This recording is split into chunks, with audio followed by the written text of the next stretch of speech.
Good news today, नई उम्मीद जगाने वाला हिंदी न्यूज चैनल। यूपी के मुजफ्फरनगर में आज किसान महापंचायत होगी। संयुक्त किसान मोर्चा ने इस महापंचायत को कामयाब बनाने के लिए पूरी तरह से ताकत लगाती है। किसान नेताओं की ओर से दावा किया जा रहा है कि इस महापंचायत में देश भर के लाखों किसान पहुंचेंगे। पंजाब, हरियाणा के साथ कई और राज्यों के किसान इस महापंचायत में पहुंचने की उम्मीद है। महापंचायत में शामिल होने के लिए बड़ी संख्या में किसान पहले ही मुजफ्फरनगर पहुंच चुके हैं। मुजफ्फरनगर में आज होने वाली किसान महापंचायत से पहले किसान नेताओं के तेवर बेहद सख्त हैं। किसान नेता राकेश टिकैत ने कहा कि यूपी में किसानों की स्थिति खराब है और महापंचायत में यूपी के किसानों का मुद्दा भी उठाया जाएगा। साथ ही राकेश टिकैत ने कहा कि किसानों को महापंचायत में जाने से कोई रोक नहीं सकता। अगर किसानों को रोका गया तो वो बैरिकेड तोड़कर जाएंगे। नहीं रोकेगा कोई, कैसे रोक देगा कोई? ये कोई सरकारी मीटिंग है या ये हमारी पंचायत है, तो इसको नहीं कोई रोकेगा तो लोग तोड़ कर जाएंगे। मुजफ्फरनगर की किसान महापंचायत को देखते हुए पुलिस प्रशासन हाई अलर्ट पर है। मुजफ्फरनगर और आसपास के जिलों में भारी सुरक्षा बल तैनात है। शासन ने मुजफ्फरनगर और उसके आसपास के जिलों में अधिकारियों की तैनाती की है। एडीजी राजीव राजभरवाल और आईडीजी प्रवीण कुमार पूरी व्यवस्था की निगरानी कर रहे हैं। राष्ट्रीय लोकदल समेत कई पार्टियों ने किसानों की महापंचायत को अपना समर्थन दिया है। यही वजह है कि महापंचायत पर बीजेपी की भी नजर है, क्योंकि पिछले विधानसभा चुनाव में पश्चिमी यूपी का वो इलाका रहा था जिससे बीजेपी की जीत में बड़ी भूमिका निभाई थी। बीजेपी का दावा है कि तैयारी कितनी भी हो, लेकिन किसान महापंचायत में कोई दम नहीं है। दूसरे राज्यों से भीड़ लाकर संख्या दिखाने की कोशिश हो रही है। सारे राजनीतिक दल भारतीय जनता पार्टी से जो अलग, चाहे वो कांग्रेस हो, सपा हो, लोकदल हो, सब लोग इस पंचायत में दमदार तरीके से आने का प्रयास कर रहे हैं। पूरा प्रयास कर रहे हैं कि बहुत जनता यहाँ आए। लेकिन मेरा अपना, क्योंकि मैं भी लगातार जनता के बीच में रहता हूँ, जनता में घूमता हूँ, गाँव में जा रहा हूँ, मुझे ऐसा अनुमान हो रहा है कि जनपद के ज़्यादा लोग नहीं आ रहे हैं। कहीं हरियाणा से, पंजाब से, मध्य प्रदेश से, दूसरी जगहों से लोगों को लाकर एक भीड़ दिखाने का प्रयास हो रहा है। मुजफ्फरनगर की किसान महापंचायत की जिम्मेदारी भारतीय किसान यूनियन को सौंपी गई है। यह महापंचायत किसान आंदोलन का भविष्य तय करने वाली है। यही वजह है कि किसान संगठन के कार्यकर्ताओं ने गांव-गांव में जाकर लोगों से महापंचायत में शामिल होने की अपील की। इस किसान महापंचायत में 3 नए कृषि कानूनों और किसानों के मुद्दों पर चर्चा होगी। महापंचायत के बाद किसान आंदोलन की आगे की रणनीति भी तय होगी।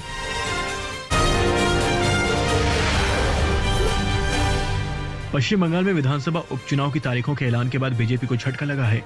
बीजेपी विधायक सुमन राय ने पार्टी छोड़ टीएमसी का दामन थाम लिया।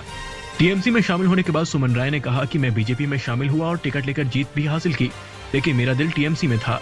बीजेपी में शामिल होने को अपनी गलती बताते हुए सुमन राय ने कहा कि मुख्यमंत्री ममता बनर्जी प्रदेश के विकास के लिए काफी काम कर रही हैं। पश्चिम बंगाल में विधानसभा चुनाव के बाद अब बीजेपी के 4 विधायक पार्टी छोड़कर टीएमसी में शामिल हो चुके हैं। पश्चिम बंगाल में विधानसभा चुनाव के बाद अब तक बीजेपी के 4 विधायक पार्टी छोड़कर टीएमसी में शामिल हो चुके हैं। यूपी के उप मुख्यमंत्री केशव मौर्य को प्रयागराज की अदालत से बड़ी राहत मिली है। फर्जी डिग्री के मामले में दाखिल अर्जी को कोर्ट ने खारिज कर दिया है। दरअसल केशव मौर्य पर फर्जी डिग्री लगाकर 5 बार चुनाव लड़ने का आरोप लगाया गया था। कोर्ट ने बहस पूरी होने के बाद 1 सितंबर को फैसला रिजर्व कर लिया था। फैसले में कोर्ट ने केशव मौर्य पर लगे आरोपों को खारिज कर दिया। यूपी में आज से बीजेपी के प्रबुद्ध सम्मेलन की शुरुआत होगी। आज प्रदेश के 18 महानगरों में प्रबुद्ध वर्ग सम्मेलन का आयोजन किया जाएगा। इस दौरान सीएम योगी आदित्यनाथ वाराणसी और बीजेपी के प्रदेश अध्यक्ष स्वतंत्र देव सिंह अयोध्या में मौजूद रहेंगे। इसके बाद 6 से 20 सितंबर के बीच प्रदेश की सभी 403 विधानसभाओं में प्रबुद्ध वर्ग सम्मेलन का आयोजन किया जाएगा। जेडीयू विधायक गोपाल मंडल पर लगे बदसलूकी के आरोपों की जांच चल रही है। मुख्यमंत्री नीतीश कुमार ने इसकी जानकारी दी। ट्रेन में सफर के दौरान अंडरवियर में घूमने वाले जेडीयू विधायक गोपाल मंडल विवादों में घिरे हुए हैं। एक यात्री ने उन पर बदसलूकी करने और अंगूठी और चैन छीनने का आरोप लगाया था।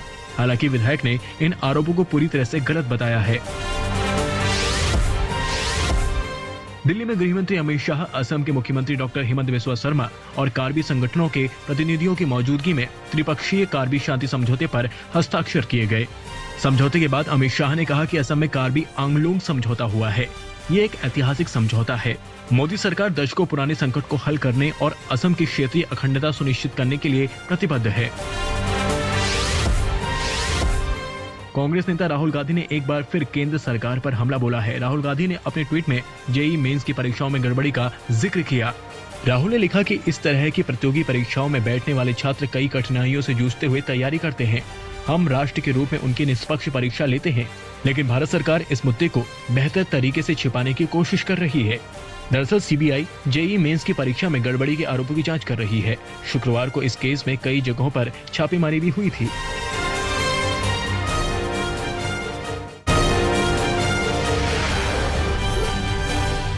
राजस्थान के रेगिस्तान में बारिश अब धीरे धीरे आफत बन रही है। फतेहपुर शेखावटी में 4 दिन से हो रही बारिश ने मुश्किलें पैदा कर दी हैं। सड़कों पर सैलाब नजर आ रहा है। बस स्टैंड पर कार पानी की तरह तैर रही है, वहीं सड़कों पर बाइक तैरती नजर आ रही है। घरों और दुकानों में पानी भर गया है, वहीं जनजीवन पूरी तरह से अस्त व्यस्त हो गया है। छत्तीसगढ़ के बलरामपुर में भारी बारिश के बाद नदी नाले उफान पर हैं, जहां हैरान करने वाली तस्वीरें सामने आई हैं। अचानक बड़े पानी के बाद आए सैलाब में एक गाड़ी फंस गई। नदी का जलस्तर कम हुआ तो ट्रैक्टर की मदद से काफी मशक्कत के बाद उसे बाहर निकाला गया। हिमाचल प्रदेश में लगातार बारिश का दौर जारी है। बारिश के चलते कहीं पहाड़ दरक रहे हैं तो कहीं भूस्खलन हो रहा है। भारी बारिश के चलते सोनल के सायरी में भूस्खलन होने से नालागढ़ शिमला मार्ग बंद हो गया है। भूस्खलन से सड़क का एक बड़ा हिस्सा टूटकर गिर गया है। फिलहाल ट्रैफिक को ममलीन सड़क से डाइवर्ट किया गया है, वहीं लोगों को भारी परेशानी झेलनी पड़ रही है। यूपी के कई शहरों में बाढ़ का प्रकोप देखने को मिल रहा है। वहीं सीएम योगी ने बाढ़ प्रभावित इलाकों का हवाई सर्वे किया और हालातों का जायजा लिया। प्रयागराज में हुई बारिश लोगों के लिए आफत बन गई है। बारिश का पानी लोगों के घरों में घुस गया है, जहां खाने पीने का सामान डूब गया है, सड़कें दरिया बन गई हैं। जेईई मेंस परीक्षा से जुड़े एक मामले में एफिनिटी एजुकेशन के डायरेक्टर को 9 सितंबर तक सीबीआई कस्टडी में भेज दिया गया है। दोनों सिद्धार्थ कृष्णा और बिशंबर मणि त्रिपाठी को सीबीआई कस्टडी में भेजा गया है। इस मामले में गुरुवार को दिल्ली एनसीआर समेत कई शहरों के 20 ठिकानों पर सीबीआई ने छापेमारी की थी। आरोप लगा था कि परीक्षा के दौरान उम्मीदवार के बजाय किसी दूसरे शख्स से एग्जाम दिलवाया जा रहा था।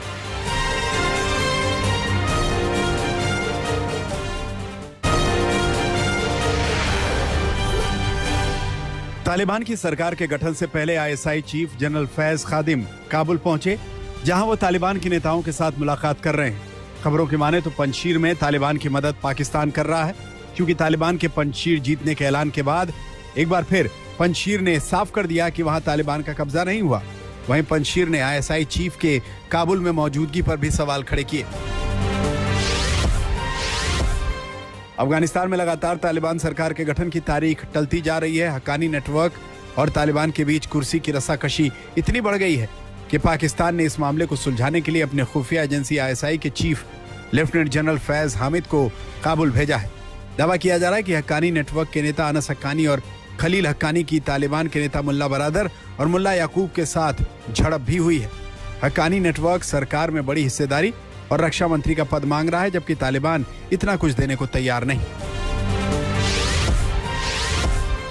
आरएसएस पर विवादित बयान देकर गीतकार और लेखक जावेद अख्तर बुरे फंस गए। बीजेपी कार्यकर्ताओं ने मुंबई में जावेद अख्तर के घर के बाहर प्रदर्शन किया। वहीं बीजेपी नेता राम कदम ने कहा कि जब तक जावेद अख्तर हाथ जोड़कर माफी नहीं मांगते, तब तक उनकी या उनके परिवार की कोई भी फिल्म देश में नहीं चलने दी जाएगी। दरअसल अपने एक बयान में जावेद अख्तर ने कहा था कि भारत एक सेकुलर देश है, लेकिन कई लोग ऐसे भी हैं जो आरएसएस और वीएचपी को सपोर्ट करते हैं, जिनकी विचारधारा नाजी के समान है। अमेरिकी विदेश मंत्री एंटनी ब्लिंकन ने कहा है कि वो तालिबान के साथ सभी महत्वपूर्ण मुद्दों पर बातचीत जारी रखेंगे। ब्लिंकन ने कतर और जर्मनी की यात्रा से पहले यह बयान दिया है। ब्लिंकन दोहा में अफगानी कामगारों से मुलाकात भी करेंगे।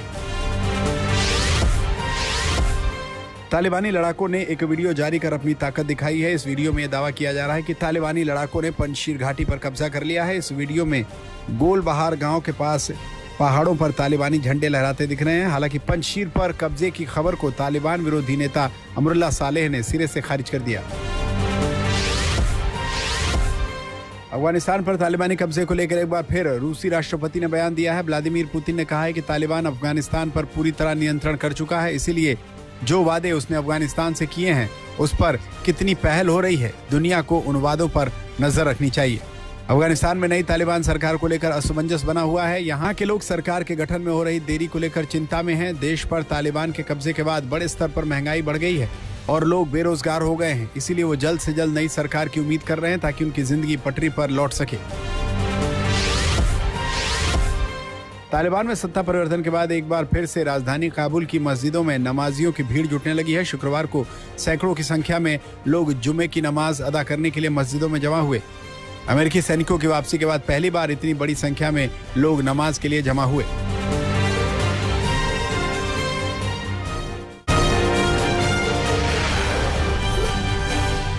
ऑस्ट्रेलिया कोरोना के डेल्टा वेरिएंट से बेहाल है। देश में रिकॉर्ड 1756 नए संक्रमितों की पहचान हुई, जिस पर सरकार और अधिकारियों ने चिंता जताई। स्वास्थ्य अधिकारियों ने बयान जारी कर कहा कि अभी देश में और बुरा दौर आना बाकी है। सबसे ज्यादा बुरा हाल न्यू साउथ वेल्स प्रांत का है।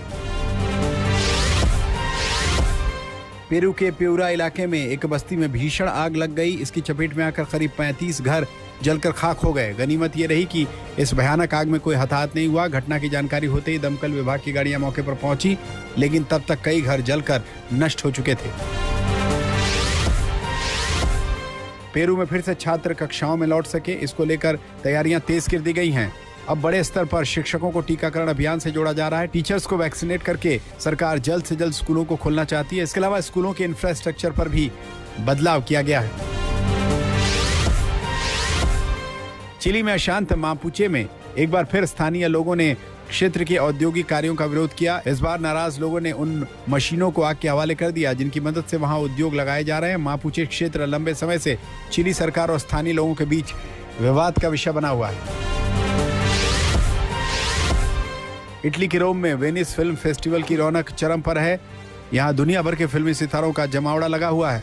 अमेरिकी अदाकार क्रिस्टेन, मैगी गिलेनहॉल समेत फिल्म द लॉस्ट डॉटर के सितारों ने रेड कारपेट पर चहलकदमी कर अपनी मौजूदगी दर्ज कराई।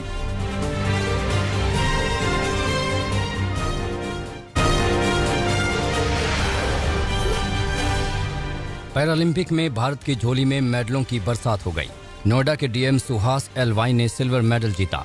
भारत ने 4 गोल्ड समेत 18 मेडल जीतकर मेडल टैली में 26वें नंबर पर है। पैरालंपिक में भारत का ये सबसे अच्छा प्रदर्शन है। भारत के प्रमोद भगत ने पैरालंपिक खेलों में गोल्ड मेडल जीतकर इतिहास रच दिया। पैरालंपिक खेलों के बैडमिंटन मुकाबले में गोल्ड जीतने वाले वो पहले भारतीय बन गए हैं। उनके अलावा बैडमिंटन में ही मनोज सरकार ने भी मेडल हासिल किया। उन्होंने ब्रॉन्ज मेडल अपने नाम किया है। टोक्यो पैरालंपिक में आज समापन समारोह है। गोल्डन गर्ल अवनी लेखरा भारतीय ध्वजवाहक होंगी। समापन समारोह के दौरान भारतीय दल में 11 प्रतिभागी होंगे। उद्घाटन समारोह में भारतीय दल की अगुवाई टेक चंद ने की थी।